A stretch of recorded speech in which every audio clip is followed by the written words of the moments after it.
ठीक है। अच्छा, तो पहली प्रॉब्लम है कि select an appropriate property method in S1+4 discrimination ethyl acetate. अब इथाइल एसीटेट का प्रोसेस है जो जिसके कंपोनेंट हमने कल ऐड किए थे, उसका अब हमने प्रॉपर्टी मेथड सेलेक्ट करना है। तो कैसे करेंगे, पहले उसके कंपोनेंट ऐड कर लेते हैं। उसमें क्या क्या था, एथन एथनॉल था, वाटर था,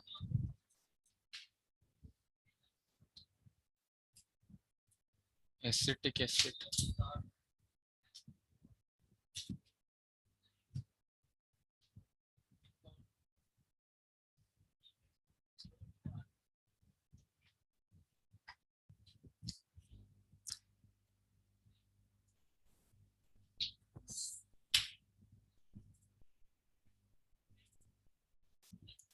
और इथाइल एसीटेट था।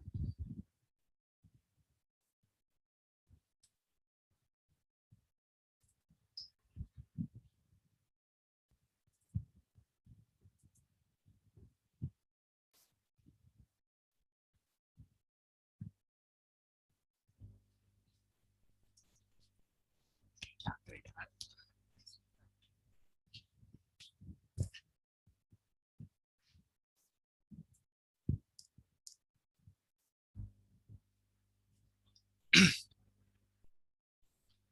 अच्छा, अब जब हमने कंपोनेंट सेलेक्ट कर दिया उसके बाद नेक्स्ट ऑप्शन होता है मेथड सेलेक्ट करना था हमने। तो अब ये अब इधर ये है कि अब ये रेड हाफ रेड है, जिसका मतलब है कि इनपुट रिक्वायर्ड इसमें, यानी कि इनपुट इनकम्प्लीट है, इनपुट रिक्वायर्ड है। ठीक है ना।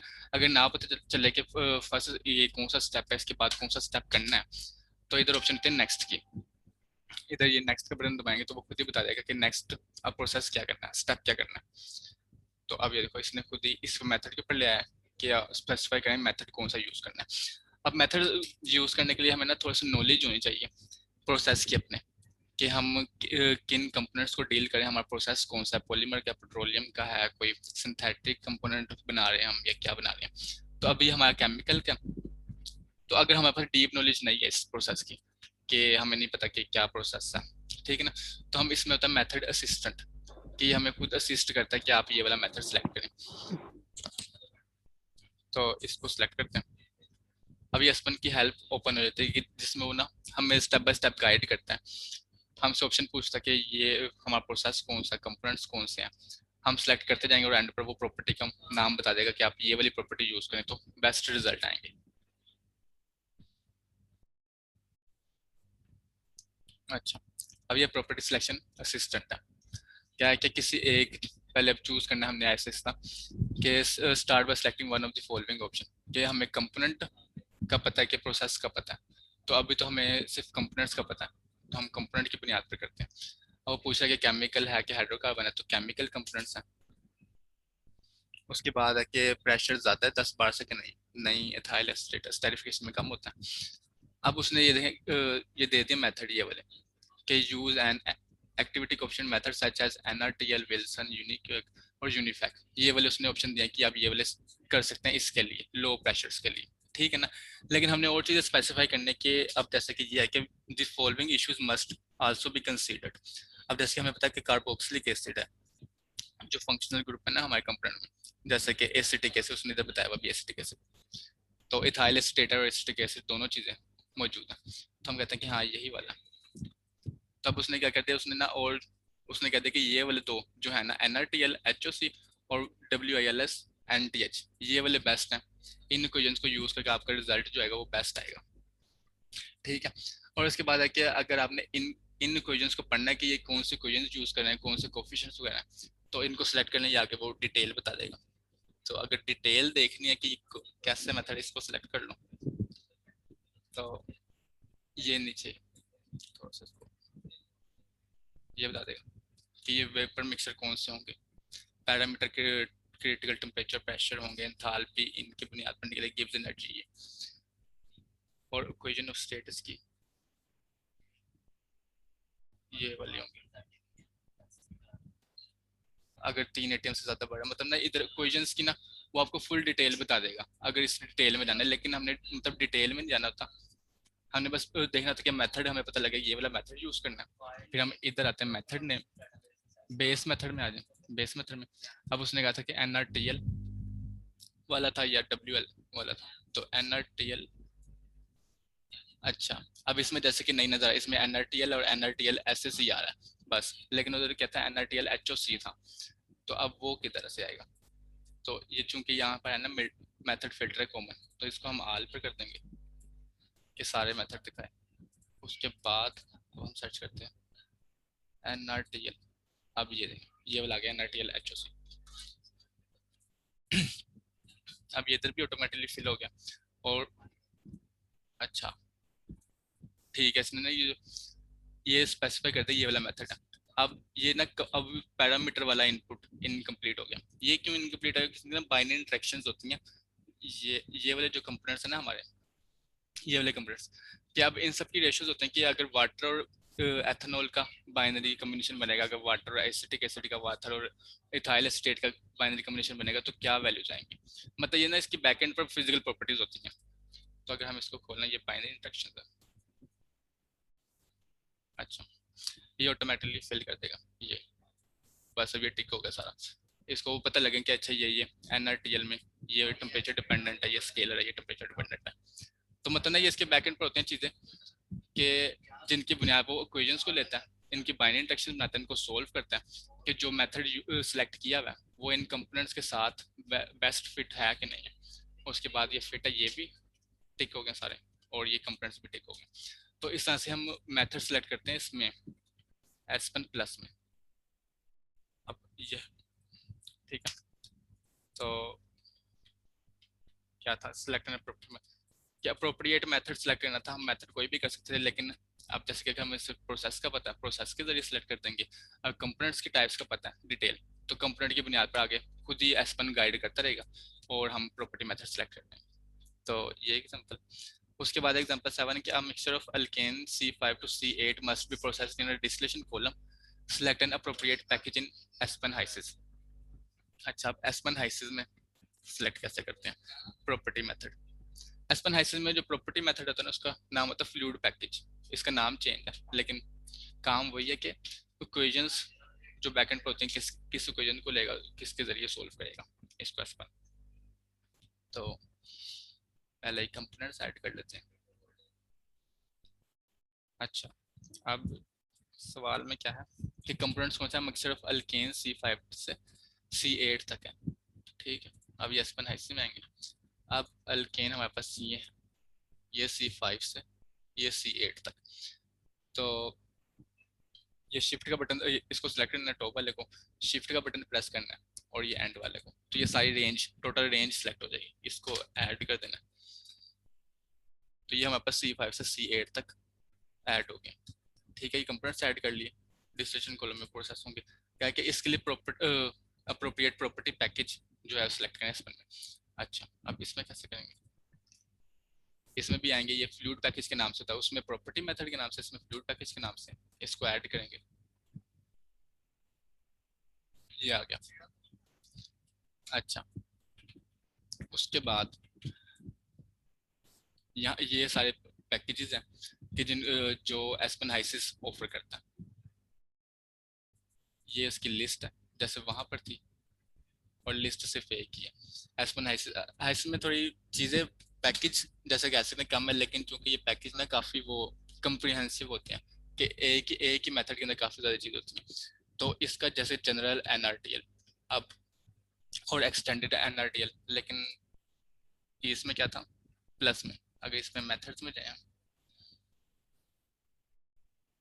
तो इसमें NRTL क्या थे, उसने डिटेल में NRTL जितने भी थे जनरल थे या एक्सटेंडेड थे, तो उसने अलग अलग करके दिए हुए। लेकिन एस्पन जो हाइसिस में है उसमें ये होता है कि आपको वो जनरल टाइप्स बस बता देता है कि इस इक्वेशन, क्योंकि बेस इक्वेशन तो तकरीबन सेम होती है, उसके आगे उसकी टाइप्स होते हैं कि कोई कोफिशिएंट का फर्क होता है। तो अच्छा, अब हमारा प्रोसेस है इसमें है कि ये रेंज है C5 से C8 तक है। तो या तो इसमें मेथड असिस्टेंट में चलिए, तो इसमें ये बता देगा। उसमें मेथड असिस्टेंट उसके साथ ही बटन होता है, इसमें ये ऊपर है।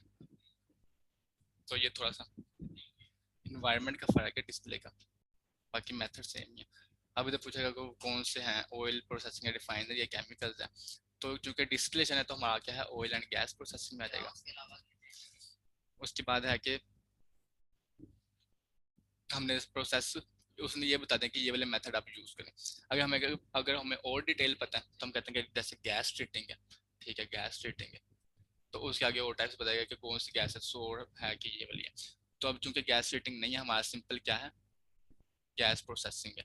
या इसको थोड़ा सा और डिफाइन करते हैं कि हमारी डिफाइनिंग थी, अगर हम इसमें देखें क्या डिस्टिलेशन करनी थी ना, डिस्टिलेशन मतलब सेपरेट करना है, तो डिफाइन करना है प्रोसेस को।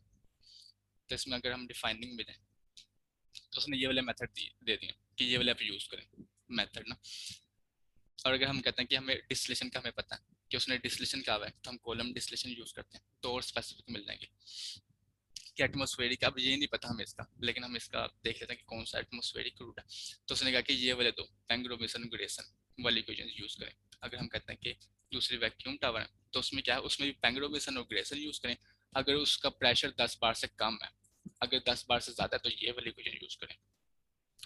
तो चूंकि ये पेंग्रोमेसन यहाँ पर भी है, यहाँ पर भी अभी हमें यानी कि पूरे प्रोसेस का नहीं पता, बस हमें डिस्टिलेशन का पता है, तो यानी कि पेंग्रोमेसन जो है ना बेस्ट है, वो यहाँ पर भी है कि रिफाइनिंग प्रोसेस में आपके लिए। तो अब हम कौन सा सिलेक्ट करेंगे, पेंग्रोमेसन, इसके यहाँ पर आएंगे और ये इसको सिलेक्ट कर लेंगे और ये ओके कर देगा कि ये सिलेक्ट हो गया, इधर टिक आ गया। तो इस तरह से ये प्रॉपर्टी मेथड इसमें सिलेक्ट हो गया, ठीक है। ये था सिंपल कि किस तरह से प्रॉपर्टी मेथड या फ्लूइड पैकेज एस प्लस और हाइसिस में हम ऐड करते हैं। अब अगर डिटेल में थोड़ी सी बात करें ना इसकी प्रॉपर्टी मेथड की, तो ये होता है इसमें कि अगर कोई सीरियस सिमुलेशन करनी है कि वाकई में इंडस्ट्री आप लोगों ने लगानी है, ये इंडस्ट्री चल रही है, उसकी रियल टाइम प्रोसेस करना है आपने, ठीक है ना। तो अब एक तो ये इक्वेशंस होती हैं हमारे पास, तो हमारे पास ना एक इक्विपमेंट्स जो कंपोनेंट्स होते हैं ना, उनका डाटा, चूंकि डाटा कहाँ से ले रहा है, ये डाटा सोर्सेस यहाँ से लेगा। अब हो सकता है कि यहाँ पर डाटा वो वाला एंटर हुआ हुआ जो हमें नहीं चाहिए, ये हमारी इंडस्ट्री थोड़ी सी डिफरेंट है, हमारा जो लोकल रॉ मटेरियल है वो थोड़ा उसकी चीज़ें डिफरेंट है। तो हम फिर प्रॉपर्टी मेथड कैसे सेलेक्ट करेंगे, क्योंकि इसी की बुनियाद पर उसने पूरी सिमुलेशन रन करनी है ना। तो ये थोड़ा सीरियस स्टेप होता है वैसे, अगर मतलब जनरल कर रहे हैं आप लोग सिमुलेशन वगैरह, तो ठीक है, ये इसको मेथड असिस्टेंट में जाओ और जाकर सेलेक्ट कर लो कौन सा। लेकिन अगर है कि आपको हर एक चीज़ का पता हो कि कि इसकी वो सोलिबिलिटी क्या है, या इसकी वो प्रेशर टेम्परेचर पर डिपेंडेंस क्या है इस कंपोनेंट की, या वो बाइनरी जो इधर था बाइनरी इंटरेक्शन वो क्या क्या है, तो वो हम यहाँ से करते हैं इसका एनालिसिस, फुल डिटेल एनालिसिस ना। जैसे कि मैं करके दिखाऊँ कि अगर प्योर कंपोनेंट का एनालिसिस करते हैं, ये होता है कि इसके लिए फिर आपको डिटेल नॉलेज भी चाहिए, तो फुल डिटेल नॉलेज चाहिए होता है इंडस्ट्री का, प्रोसेस का, कि जो आप काम कर रहे हैं। इसमें होता है कि थर्म और हम डिफरेंट प्रॉपर्टीज को फिर कंपेयर भी करते हैं। अब जैसे कि थर्मोडायनेमिक मॉडल है हमारा, और हमने निकालना जैसे कि हम कहते हैं कि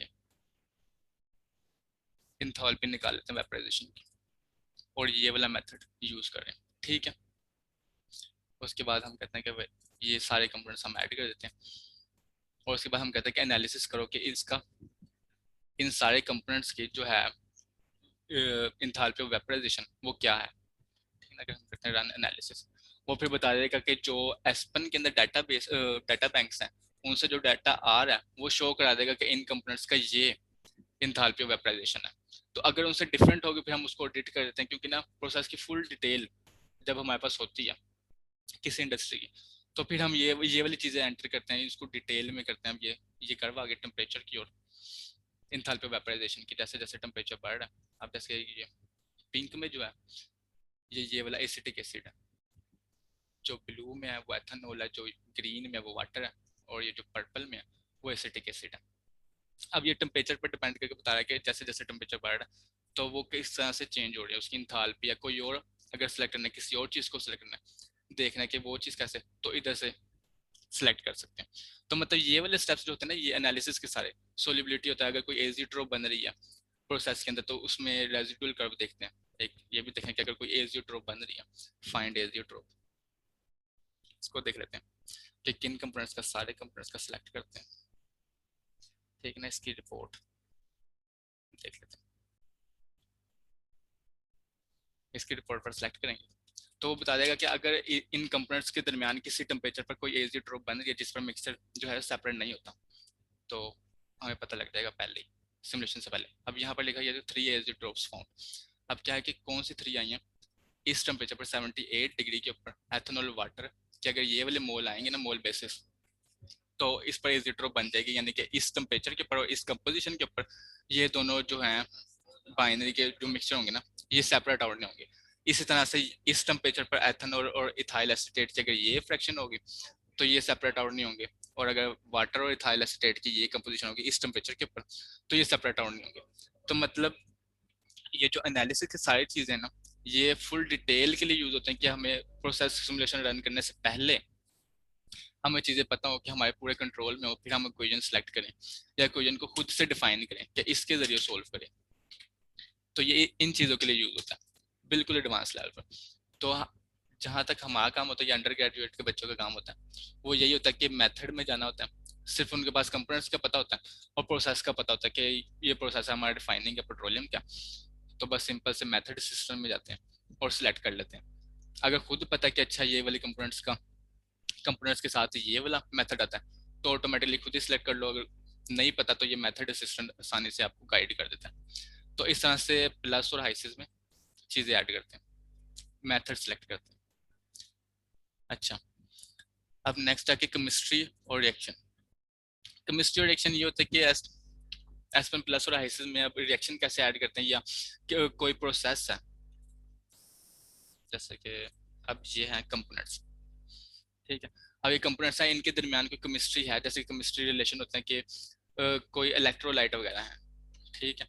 अब जी अब हमने उन्हें ऐड कर दिया तो हो सकता है कि अब हमने ऐड किया तो हम वो बाद में रिएक्शन तो डिफाइन कर सकते हैं, लेकिन उनके दरमियान अगर पहले से केमिस्ट्री थी तो वो आयंस प्रोसेस में पहले ही बन जाए। जब हमने उनको फीड में दिया वो फीड में पहले ही अगर कभी उनका वो अगर हम मिक्स करें खाली तो फीड में पहले आयन बन जाए या साल्ट वगैरह बन जाए, तो उसको यहाँ पर डिफाइन कर देते हैं पहले यहाँ पर केमिस्ट्री में, और रिएक्शंस भी ऐड कर देते हैं। रिएक्शन जो होता है एस1 प्लस में जो होते हैं रिएक्शंस सिमुलेशन में जाकर बाद में एंटर होते हैं, ये थोड़ा सा डिफरेंस है कि सिमुलेशन इन्वायरमेंट ये सिलेक्ट करने से। अच्छा, ये फिर रिएक्टर सिलेक्ट करते हैं तो रिएक्टर्स के अंदर स्पेसिफिक रिएक्टर्स के अपने रिएक्शन होते हैं कि CST आया तो इसमें कन्वर्जन रिएक्शन होगा, यील्ड है तो इसमें दूसरा होगा, आर इक्विलिब्रियम है तो इसमें इक्विलिब्रियम रिएक्शन हम डिफाइन करते हैं। अगर आपको इसमें नहीं पता तो हम यहाँ से रिएक्शन डिफाइन करते हैं कि कौन सा रिएक्शन है, पहले डिफाइन कर लेते हैं उसके बाद उस रिएक्शन को इसके अंदर कॉल कर लेते हैं कि इसके अंदर बुला लेते हैं कि ये वाला रिएक्शन इस रिएक्टर के अंदर हो रहा है या इसके अंदर हो रहा है। तो एस1 प्लस में जो होता है सिमुलेशन में इन्वायरमेंट में जाकर रिएक्शन डिफाइन करते हैं, लेकिन हाइसिस में जो होता है हाइसिस में पहले डिफाइन करते हैं ये रिएक्शन का इसमें पहले है, इसमें सिमुलेशन में बाद में नहीं आता। अगर हम इसके सिमुलेशन में जाएं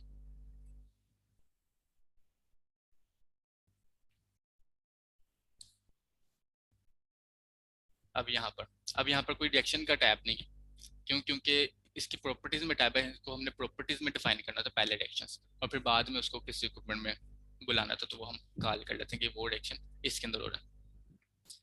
तो ये थोड़ा सा डिफरेंस है प्लस और हाइसिस में। लेकिन जो प्लस में केमिस्ट्री जो है ना हम पहले डिफाइन करते हैं, केमिस्ट्री केमिस्ट्री के अंदर रिएक्शन होते हैं इलेक्ट्रोलाइट वगैरह के। इसको एक एग्जांपल मैंने ऐड की भी है, मैं एग्जांपल से समझता हूँ। अच्छा, पहले हाइसिस की एग्जांपल है, ये ये जितना भी लिखा हुआ है ना ये उसके रिएक्शन है नीचे। उसने लिखा हुआ है कि ये जो है मीथेन ऑक्सीजन से मिलेगी ये बनेगा और इसकी O2 की कन्वर्जन इतनी है, सी मीथेन की कन्वर्जन इतनी है इस रिएक्शन के अंदर, और एसिटाइलिन की रिएक्शन इतनी है, और ये वाला रिएक्शन जो है वो इक्विलिब्रियम रिएक्शन है। ये जो नीचे रिएक्शन है ये उसकी बस वो थ्योरी सी ऊपर लिखी हुई है, ठीक है। तो ये बस रिएक्शन है, तो इसको ऐड कैसे करते हैं। अच्छा, अब ये पता लगे कि कंपोनेंट कैसे ऐड करते हैं, फिर कंपोनेंट का हमने फ्लूइड पैकेज देख लिया कि किस मेथड के जरिए इन कंपोनेंट्स को सोल्व करेगा। उसके बाद है रिएक्शंस, ये रिएक्शन जो जो प्रोसेस में हो रहे हैं हमने उनको ऐड करना है, ठीक है। पहला रिएक्शन ऐड कर सेट ऐड करते हैं, ठीक है। अब यहाँ पर आके टाइप जो है वो अननोन है क्योंकि अभी हमने कोई रिएक्शन भी ऐड नहीं किया। तो पहला रिएक्शन जो है वो है कन्वर्जन का रिएक्शन। अच्छा, ये आया, इसमें नीचे ऐड रिएक्शन करना है, ठीक है। तो उसमें अब उसने टाइप दे के बताओ कि कौन सा रिएक्शन है आपका हो रहा है, कन्वर्जन है, इक्विलिब्रियम है, हेटेरोजेनस कैटालिटिक है, काइनेटिक है, सिंपल रेट है। तो हमें पता लगा कि कन्वर्जन का रिएक्शन है हाइसिस का सिंपल, तो इसको ऐड रिएक्शन कर लो। अब यहाँ पर ऐड रिएक्शन हो गया, ठीक है। अब देखते हैं कि 1, 2 और 3, ये 3 रिएक्शन कन्वर्जन के, तो हम इसी के अंदर ही तीनों ऐड कर देंगे।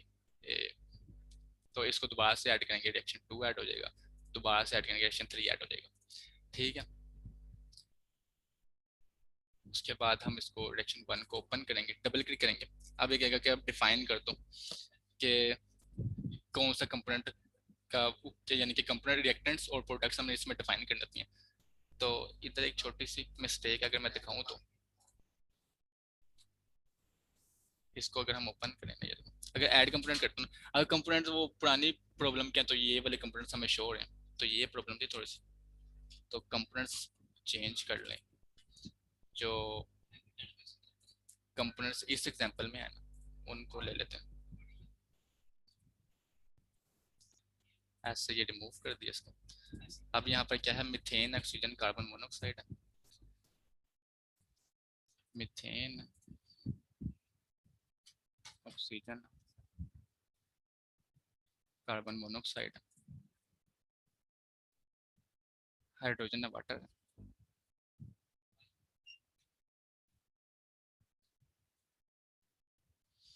और क्या है, मीथेन ऐड कर दिया। अब एसिटाइलिन है, C2H2।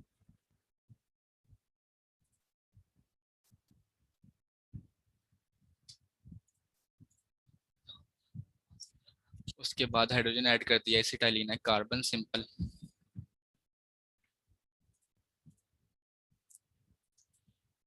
हाइड्रोजन भी ऐड कर दिया ऊपर, monoxide, water, carbon dioxide.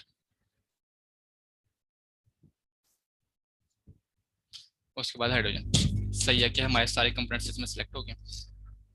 Fluid package पैंग्रोबिन के साथ सही है, बेस्ट है इसका। अगर कोई अगर मसला होता तो इधर ही आ रहा था कि ये वाला पैकेज इन कंपोनेंट्स के साथ कंपैटिबल नहीं है, तो कंपैटिबल है। ठीक है ना।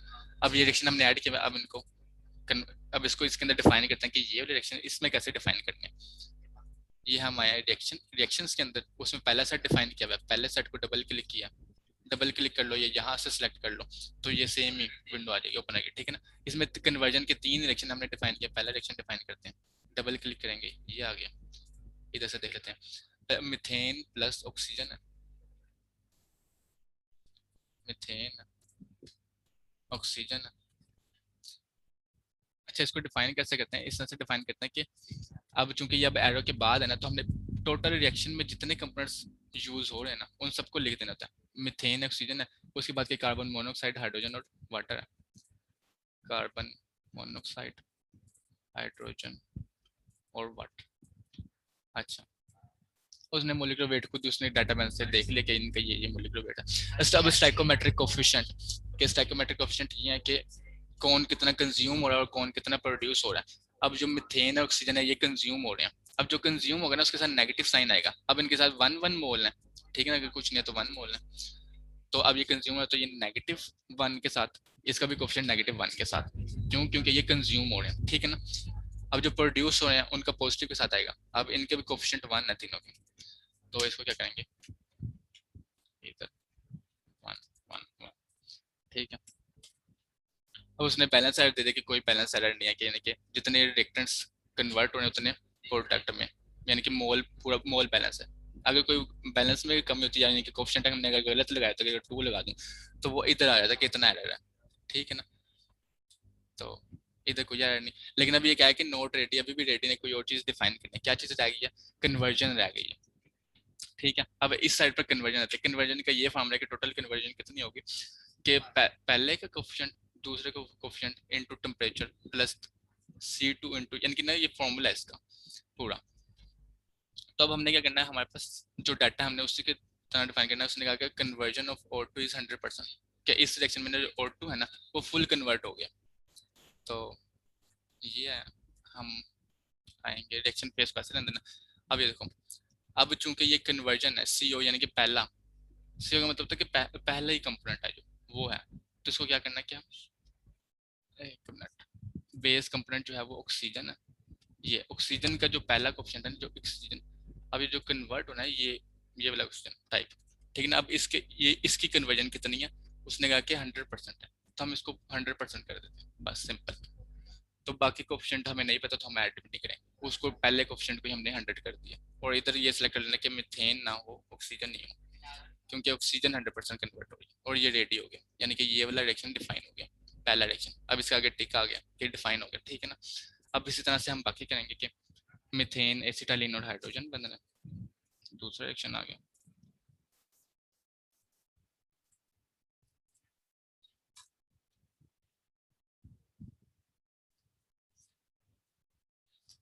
क्या है 2 1 और 3।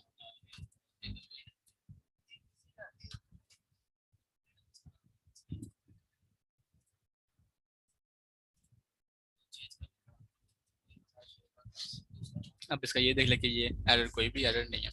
उसके बाद जो कन्वर्जन उसने दिया कि मिथेन की कन्वर्जन 35% है, मिथेन इधर सेलेक्ट है, कन्वर्जन कितनी है 35% है, ये ऐड कर दिया, ये वाला रिएक्शन भी ऐड हो गया, ठीक है। अब तीसरा रिएक्शन आ गया, तीसरा रिएक्शन है,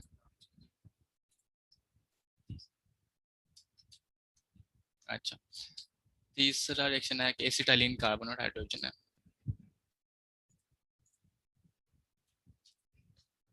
एसिटाइलिन कार्बन हाइड्रोजन। अब इनके कोफिशिएंट ऐड कर लें, 1 -1 -1 2 1, ये एरर 0 आ गया। इसकी कन्वर्जन जो है वो देख लेते हैं, एसिटाइलिन की 5% कन्वर्जन है, एसिटाइलिन सेलेक्ट है, कन्वर्जन कितनी 5%। अब ये रिएक्शन भी ऐड हो गया। अब अच्छा, अब यहाँ से ना थोड़ी सी गड़बड़ होती है अगर बच्चे खुद मतलब प्रैक्टिस ना करें, तो ये होता है कि अब ये देखो, अब ये फोर्थ रिएक्शन है कि इक्विलिब्रियम कन्वर्जन का, ठीक है ना, और उसमें ये है। तो अब अगर अगर मैं इसको कहता हूँ ना ये वाला रिएक्शन, और मैं कहता हूँ इक्विलिब्रियम, अब मैं कहता हूँ ऐड रिएक्शन, तो ये देखो अब ये रिएक्शन ऐड नहीं हो रहा। अब इधर नीचे मैसेज भी आ गया कि reaction is not complete R4, यानी कि अगर मैं R4 ऐड करूँ ना तो ये ऐड नहीं हो रहा। तो मतलब ये ऐड क्यों नहीं हो रहा, इसका ये होता है कि अगर हम पीछे हैं रिएक्शन के अंदर, तो जो इसका सेट है ना उसकी हमने टाइप डिफाइन किया कि कन्वर्जन के अंदर, यानी कि इस सेट के अंदर जितने रिएक्शंस है ना वो सारे कन्वर्जन रिएक्शन है, ठीक है ना। अगर मैं इसको ओपन करूँ तो ये वाले तीनों रिएक्शन कन्वर्जन है, तो इसमें अब इक्विलिब्रियम रिएक्शन नहीं ऐड होगा, ठीक है ना। तो इसके लिए हमें दूसरा सेट डिफाइन करना पड़ेगा। एक और चीज ये है कि अब कन्वर्जन टाइप सेलेक्ट कर दी, अब इन रिएक्शंस को भी सोल्व करना है ना किसी पैकेज के जरिए, तो हमने इसको सब पैकेज ऐड करना है, यानी कि मेथड। अब कौन सा मेथड सेलेक्ट किया, पेंगरोबिसन, इसको ऐड कर देंगे यहाँ से, और ये रेडी हो गया और ये इंडिपेंडेंट। जब ग्रीन साइंस आ जाए सारे तो मतलब बिल्कुल सही है, सारी चीजें पूरी हैं, ठीक है ना। अब ये रिएक्शंस भी आएंगे दोबारा से, और एक और सा डिफाइन करेंगे, इस बार अननोन है तो इस बार हमने कौन सा ऐड करना है, इक्विलिब्रियम का, ये इक्विलिब्रियम आ गया, इसको ऐड करते हैं, ये इक्विलिब्रियम का ऐड हो गया, ठीक है। इसको आ जाओगे, अब इसको भी सिंपल वैसे डिफाइन करना है, कार्बन मोनोऑक्साइड है, वाटर है, कार्बन डाइऑक्साइड और हाइड्रोजन है, कार्बन मोनोऑक्साइड है, वाटर, कार्बन डाइऑक्साइड और हाइड्रोजन, ठीक है। इनके कोफिशिएंट्स हम लिख लेंगे, सबके वन नहीं है, तो जो कंज्यूम हो उनके साथ नेगेटिव आएगा, जो प्रोड्यूस हो रहा है उनके साथ वन आएगा, यानी कि पॉजिटिव आएगा, ये आ गया। अच्छा, अब ये इक्विलिब्रियम में अगर हम इधर देखें ना, उसने चूंकि ये इक्विलिब्रियम था, हमें कोई कन्वर्जन नहीं दी थी, उसने सिर्फ यही डाटा दिया था हमें। तो अब उसने डाटा क्यों इतना दिया, क्योंकि एस1 को भी इतना चाहिए था, अब ये रेडी हो गया, ठीक है ना, हमें और कोई चीज बताने की जरूरत नहीं है। इसको हम क्लोज कर देंगे और ये रिएक्शन डिफाइन हो गया, कन्फिगर्ड है। इसके साथ भी फ्लूइड पैकेज ऐड कर देंगे, कौन सा है, पेंगरोबिसन का, इसको ऐड कर दिया। अब ये इस तरह से रिएक्शन डिफाइन हो गए कि एक सेट हमने कन्वर्जन का डिफाइन कर दिया, इसमें 3 रिएक्शन है कन्वर्जन के, और एक सेट है इक्विलिब्रियम का, और इधर भी टिक आ गया, कोई वो हाफ यानी कि हाफ फेल या कोई और साइन नहीं है एरर का, कि जिसकी वजह से पता लगा कि कोई चीज़ इसमें अनडिफाइंड लगी। तो इस तरह से हमने रिएक्शन ऐड कर दी। अब ये होगा, फिर हम सिमुलेशन में जाएंगे, उसमें इक्विपमेंट ऐड करेंगे और फिर रिएक्शंस को यानी कि फर्दर यूज करेंगे इनको, पहले यानी कि इधर डिफाइन करनी होती है चीज़ें, फिर बाद में इनको यूज करना होता है। तो ये है तरीका एस्पन हाइसिस में रिएक्शन ऐड करने का। अच्छा, अब जो एक एस वन प्लस की एग्जांपल है, असल में ना अब चूंकि एस वन प्लस में अभी हम प्रॉपर्टीज इन्वायरमेंट पे है ना, तो ये इसलिए एग्जांपल ये वाली लिया मैंने,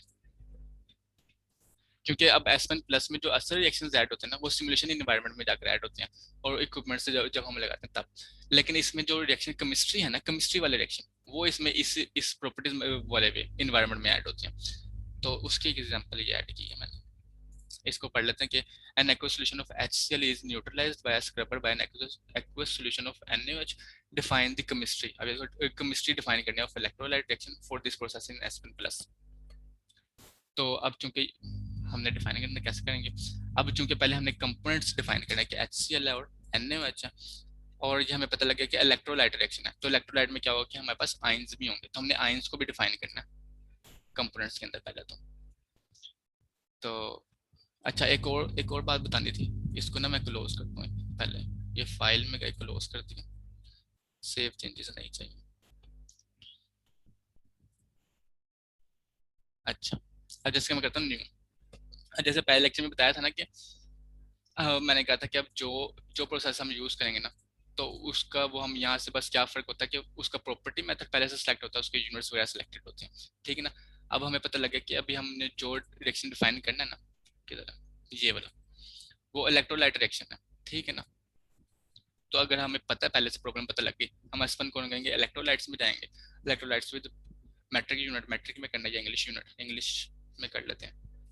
तो इसमें हमारे पास ये होता है कि जो प्रॉपर्टी मेथड की हमने वो होती है ना एक टेंशन, या जो हमने सर्च करना था, वो भी इसमें पहले से सिलेक्ट होता है। अगर आपको प्रोसेस का पता है ना, इतना यूनिट भी पहले सिलेक्ट कर देगा और प्रॉपर्टी मेथड भी पहले सिलेक्ट कर देगा, तो इसका भी इतना ढूंढना नहीं पड़ता कि हमने सही स्टेप्स फॉलो किए कि गलत स्टेप्स फॉलो किए, ठीक है। तो ये वाला मेथड प्रॉपर्टी इसको करते हैं क्रिएट। अब इसमें क्या होगा कि इलेक्ट्रोलाइट रिएक्शन था, तो इसमें ये होता है कि वाटर भी पहले से तकरीबन ऐड होता है, क्योंकि इलेक्ट्रोलाइट, ओए बंद हो गया।